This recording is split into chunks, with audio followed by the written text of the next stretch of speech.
Hello, we are back in the journey of the text of A Course in Miracles by Ken Wapnick, and we are picking up in Chapter 2, The Separation and the Atonement, and we are currently in The Power of Mind, Cause and Effect on page 61. The kind of error to which atonement is applied is irrelevant. All errors are expressions of fear, and the atonement or miracle undoes fear by undoing its cause. Since every problem is the same, the correction is the same as well. With Jesus' help, we go to the mind that made the mistaken choice and choose again. And this is the miracle: atonement, forgiveness, healing, and salvation.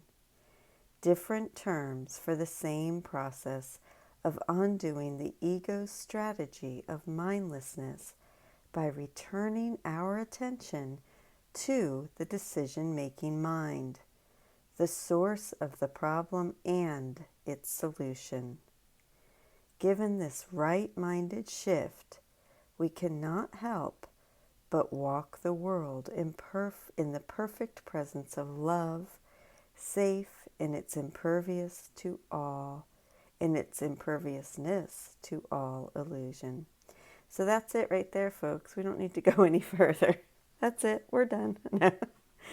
But that's a wonderful paragraph, and it's all encompassing, and it's the perfect thing to write down and remind yourself.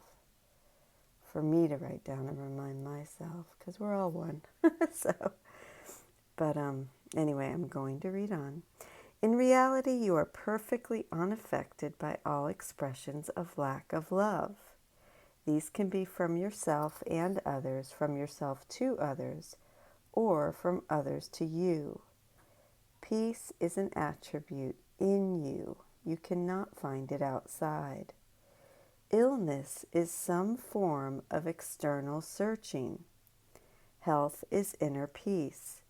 It enables you to remain unshaken by lack of love from without and capable, through your acceptance of miracles, of correcting the conditions proceeding from lack of love in others. This reflects the practical benefits to us of the Course's non-dualistic metaphysics and why the two must never be separated. If we focus only on the illusory world and body, we fall prey to the ego's strategy of ignoring the little steps of forgiveness that God asks us to take to Him. If we deny Jesus the means of forgiveness, He needs to lead us home. We will never awaken from the ego's dream, its ultimate purpose. Yet, if we focus only on the body and its perceived problems of sickness and injustice, without recognizing their role as defenses in the ego's strategy to keep us mindless, we fall still deeper into the ego's morass of guilt and fear. The miracle is the dynamic that integrates the two, respecting our devastating experience of the world, yet also leading us to the power of our minds to choose illusion. The workbook emphasizes a miracle is a correction. It merely looks on devastation and reminds the mind that what it sees is false.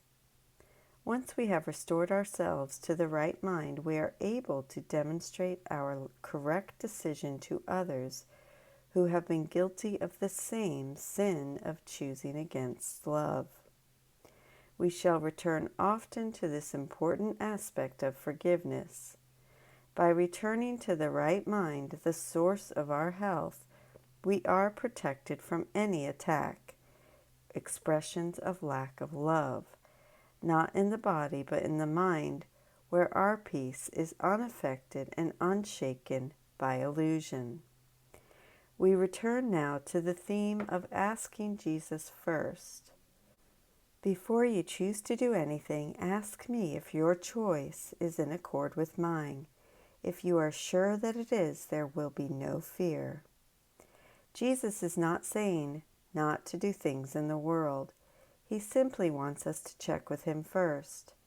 Our decision to do otherwise is the only cause of fear, for it reenacts the ontological instant when we chose against God, the ego's belief in sin. That is the ultimate source of fear. The next paragraph makes the same point in a different way.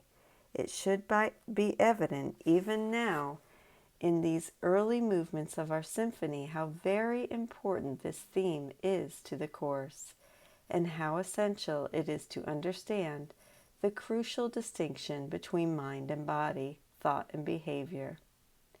Quite simply, Jesus cannot help us if we confuse these levels, which of course is why we continually do so. The teaching continues. And I'm going to stop right there, and we will pick this up tomorrow. I hope you have a beautiful day, and I will see you then. I love you.